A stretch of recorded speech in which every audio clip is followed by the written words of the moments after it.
My name is Sabrina Liam. I've been married to Jason for 7 years and we have one elementary school-aged daughter. I never thought it was possible to love someone so much that it wouldn't hurt to look at them. But now that I'm a mother, I realize it's true. However, as soon as it was revealed that our first child was a girl, Amelie, my mother-in-law, immediately demanded we have another one. Girls aren't acceptable. That being said, Jason's family is from a long line of office workers and there's nothing to inherit, so it's not necessary to emphasize having a boy to that extent. Why don't you have a second child?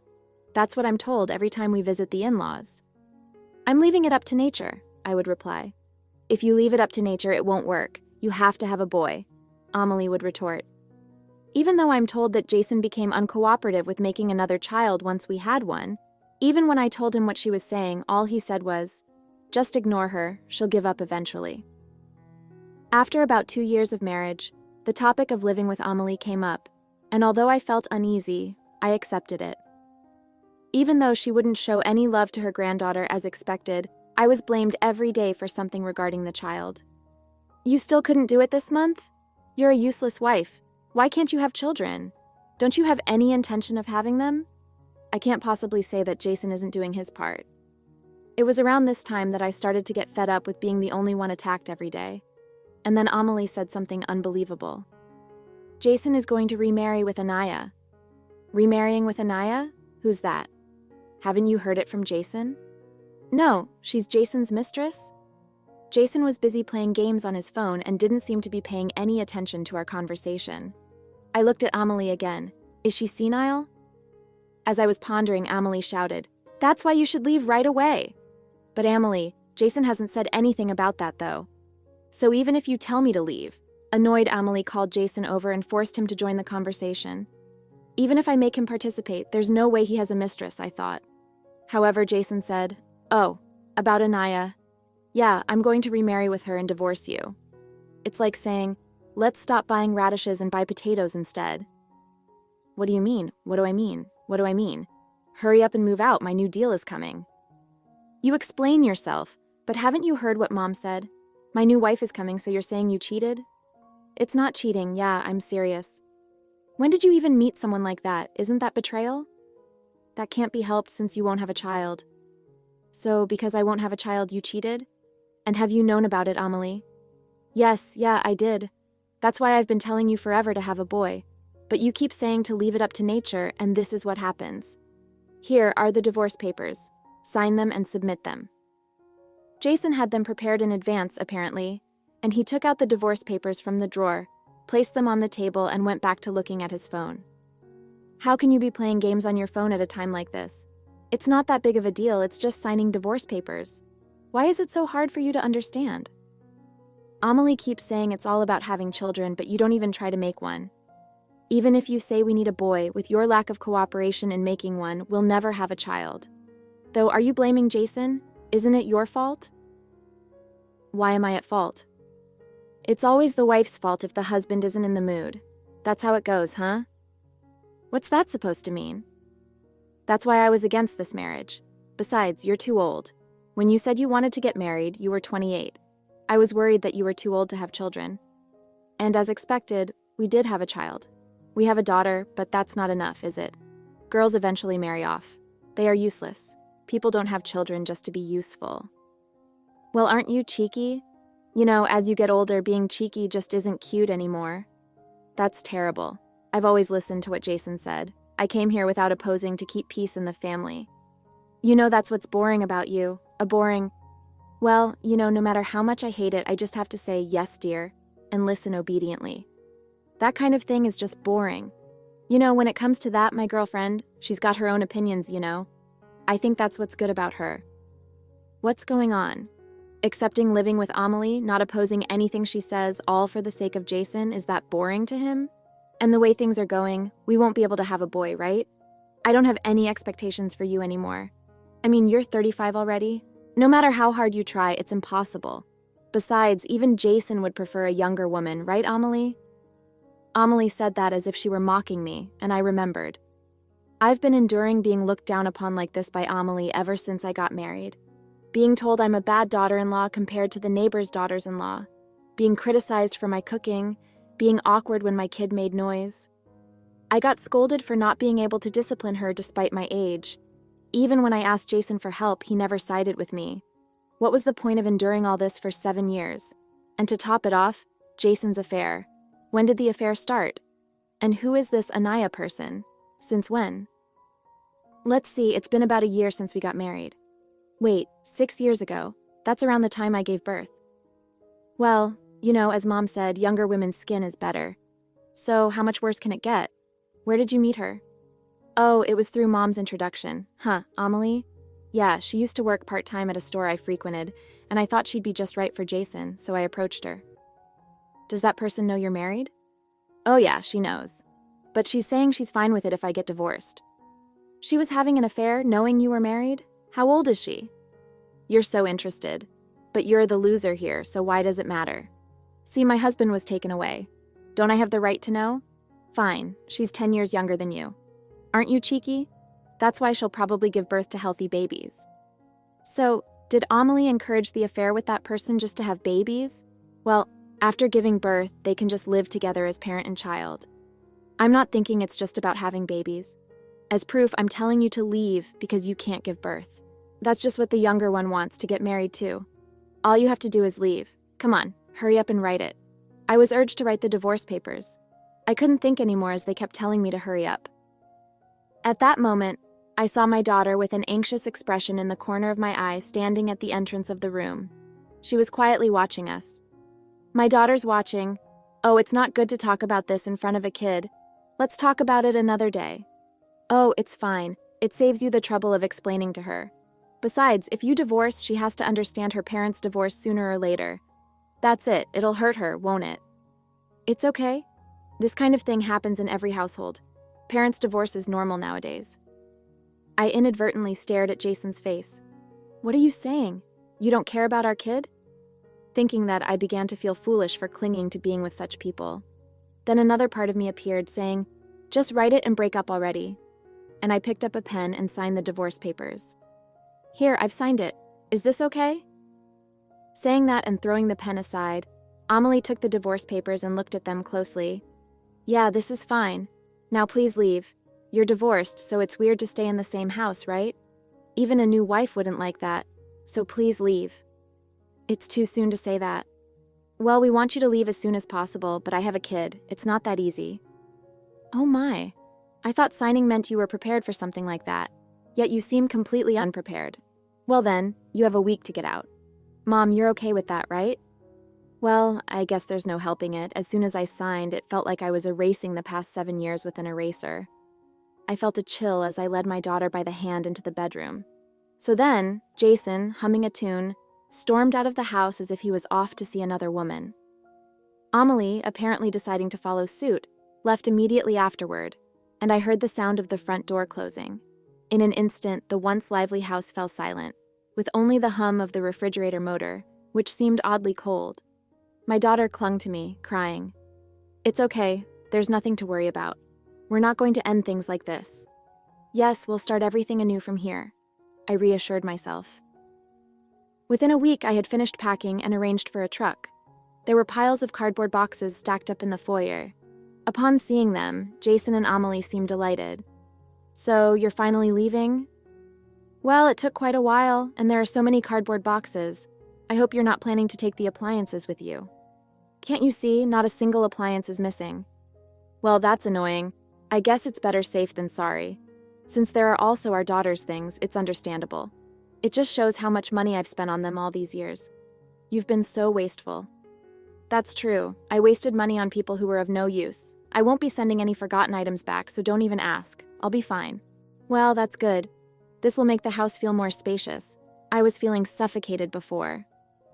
As the truck arrived, we loaded the belongings. The two of them sat on the living room sofa. Amelie turned on the TV, and even when I asked Jason for help, he was glued to his phone, playing games. What kind of people are they? Even at the very end, saying goodbye to their precious daughter or granddaughter, they maintain this cold attitude. There was a slight pang in my heart, but thanks to this, even that feeling disappeared. With everything now over and a new beginning ahead, I felt refreshed. As for my daughter, she watched me instructing the movers while clutching her stuffed animal. her face still betraying her anxiety, tears welling up in her eyes. "It's okay, there's nothing to worry about." With that thought in mind, I gently stroked her head. Once all the luggage was loaded onto the truck, Jason and Amelie came to the front door. "Is it done?" "Yes, it's finished. We're finally leaving." "Huh, now I can invite her over." "Yes, finally." "Thank you for everything." Yeah, just hurry up and leave. Since this is our farewell and considering everything that's happened, could you escort us to the truck?" "Why should we do that? We've been a family for 7 years, so I think it's only right. It's our way of saying goodbye." "Goodness, you're so formal about this strange thing. Just leaving is enough for us." "Yes, that's why I'm asking for your help to the truck. I have no sentimental attachment either." "Mom, it's fine, that's it." "Oh, really? Well, if Jay says so, then I guess it can't be helped." With that, Amelie slipped on the sandals by the entrance and headed outside. Following suit, Jason put on the remaining pair of sandals and stepped out. I took my daughter's hand and together we stepped outside the front door, giving a formal nod to the movers. Then the movers said, "Sir, please get in." "Why should I get in?" "It's fine, Mom, please get in too." "Wait, why should I get in?" "You need to get in. Once you're in, you'll understand." "Wait a minute, I don't want to. What should we do?" The movers pushed them both onto the truck. Though they resisted, they realized that making a scene would attract the neighbors, concerned about their reputation. They reluctantly boarded the truck. "Jason, what is this?" "I have no idea, but causing a scene now would just be embarrassing. Let's just get on for now and figure it out later."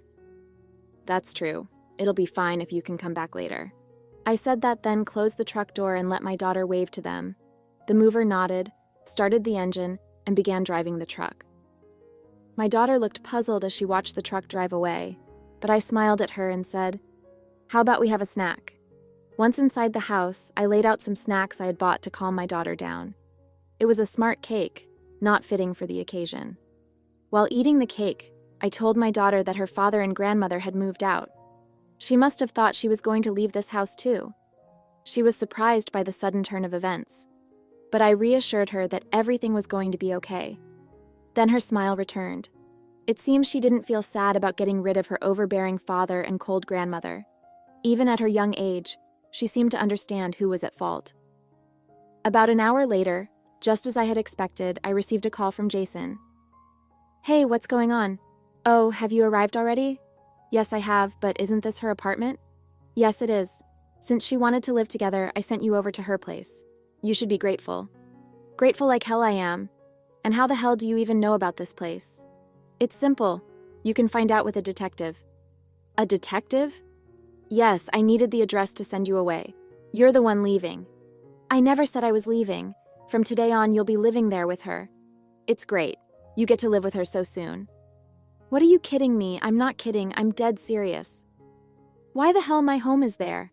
"That's right. That is our home. What the hell are you doing messing around like this?" It seemed like she was using a speakerphone and Amelie's voice was also audible, which was irritating. "No, you're mistaken. This house is my home." "You're kidding. It's you." "Who's acting ridiculous, isn't it? Introducing a woman to my husband and encouraging adultery. It's amazing you could pull off such a stupid thing." "I'm not talking about that right now. Didn't I tell you to leave? When you get divorced, so it's obvious that it's you, the ex-wife, who will leave." "Could it be that you haven't been told anything?" "What do you mean? I haven't been told anything, Amelie. Why are you shouting here? You're disturbing the neighbors. Shut up." The movers unloaded everything from the truck and piled up boxes in front of the apartment. "If we leave it like this, all your stuff will get wet from the dew. If you don't want that, then come here soon." "I don't think I need to go, since everything in those boxes belongs to you guys." "What did you say? That can't be true," Amelie continued to hysterically scream. "Amelie, it's embarrassing. From now on, if you're going to live there, the neighbors will think a crazy old lady has moved in." "Who are you talking about anyway? Please live there from today. We're strangers to each other now." "No, we're leaving. We'll kick you out of that house." "You can't do that. If you enter the house without permission, I'll sue you for trespassing." "What a woman. You're the crazy one, Jason." "Can confirm this?" "Why don't you ask him?" "What are you talking about? It's about whose house this is. There's no need to ask. Jason said he bought the house after he got married. Even though it was used, it was clean enough, so I moved in with him." "Oh my, what a big lie. but someone comfortable lying even when having an affair would certainly tell such lies, right? What do you mean? Well, actually, this house was built by my parents before I got married. My parents passed away and I was living alone. But when I said I didn't want to leave my childhood home when getting married, Jason said, "Then let's live here after getting married." When Jason said you would live with us, I thought it was okay since it's a spacious house. Lies. Jason said he bought the house used and that's why we decided to live together. Amelie, think about it.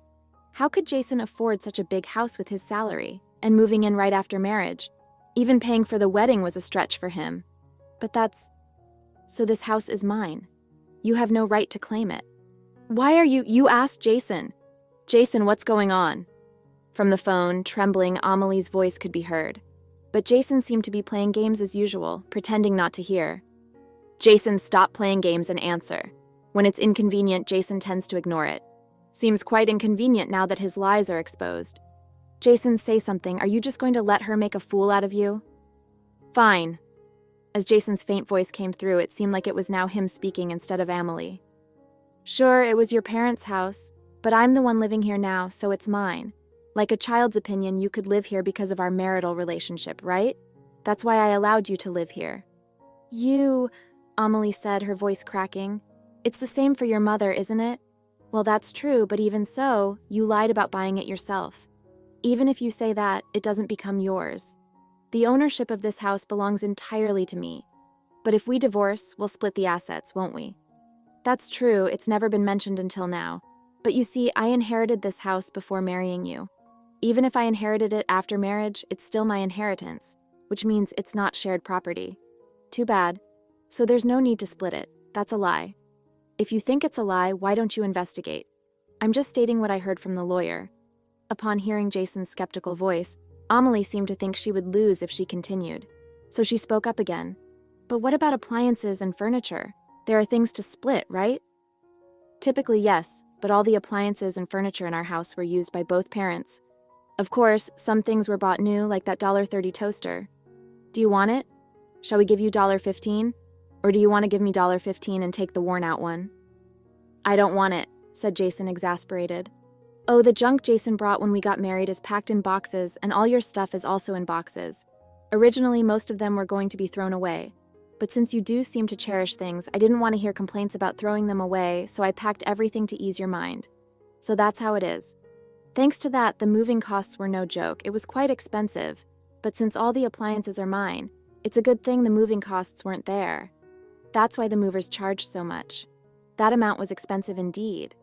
I was surprised when I saw the estimate, but since it's money I don't need to pay, I didn't mind. But there's still so much. Oh yes, most of them were practically garbage, torn socks, worn-out sneakers, and raggedy t-shirts. You should have just thrown those things away. Well, when I asked if I should throw them away, what did you say? What a waste. You said that, didn't you? You shouldn't just throw things away like that. That's what you said, right? And yet, you never wore any of them and kept buying yourself things. So I couldn't bring myself to throw them away. Any complaints about that? And now you're telling me to live in this cramped apartment. I can't say whether it's cramped or not, but you wanted to live with her, didn't you? Isn't that great with all this stuff? It's impossible to live in an apartment. Well, that can't be helped, can it? You and Amelie are the ones who got involved in an affair. Hey, come on now, that's just cruel. The divorce went through, so I have nothing to do with it anymore.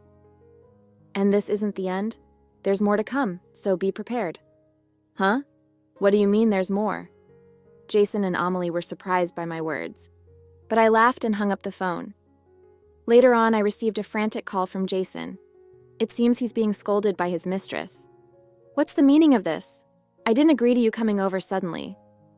I didn't expect things to turn out like this either. She just dumped out our stuff and us here. Then take them back, I said.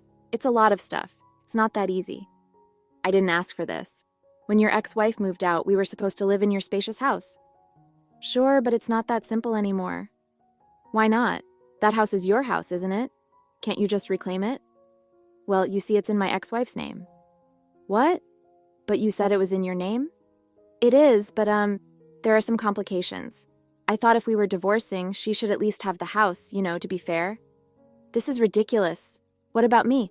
How am I supposed to live in this cramped space? And look at all these cardboard boxes we have. Yeah, well, that's how it is.